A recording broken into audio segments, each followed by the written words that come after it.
Mr. Speaker, it is my honor and privilege to present to honorable members of this august House and the people of Kenya the second budget of the Kenya Kwanza administration under the leadership of His Excellency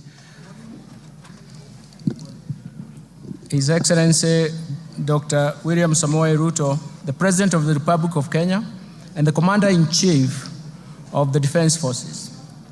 This budget reaffirms the priority policies and strategies for achieving the bottom-up economic transformation agenda that is progressively improving the livelihoods of Kenyans.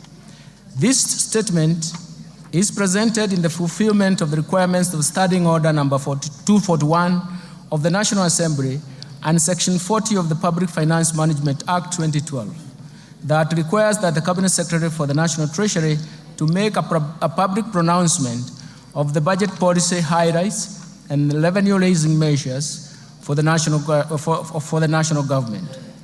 Mr. Speaker, since 2020, our economy has been unwinding from the effects of negative and even persistent global and domestic shocks that have pushed the economy to its lowest activity level.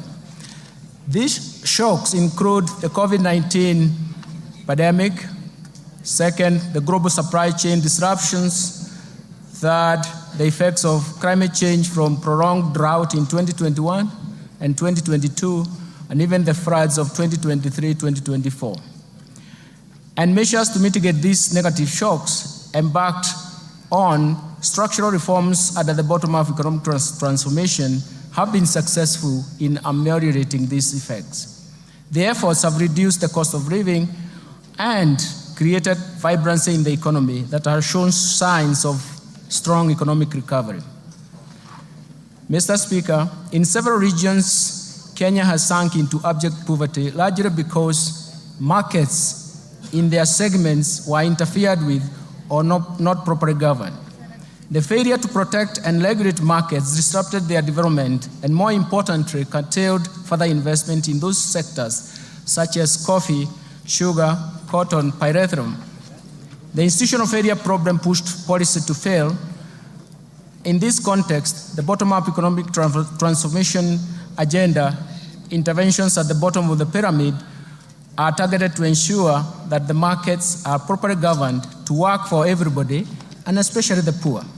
Mr. Speaker, for Kenya to transition from the middle-income status of the economy to an upper middle-income status as envisioned in the Kenya Vision 2030, two driving factors are important. That is, we must develop our human capital capability, and we have to increase production and productivity.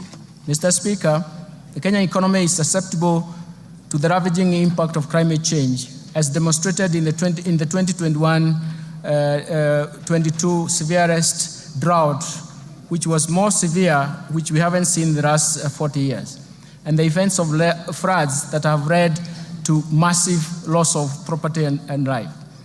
The most important thing is that these shocks have shifted budgetary resources from economic activity to saving lives and rebuilding damaged infrastructure. And this calls for urgent and decisive interventions, especially to our supply side, which I will later address in this statement. Mr. Speaker, our fiscal policy is geared towards supporting bottom-up economic transformation agenda through continued implementation of a fiscal consolidation plan designed towards slowing down the growth of public debt without compromising economic growth.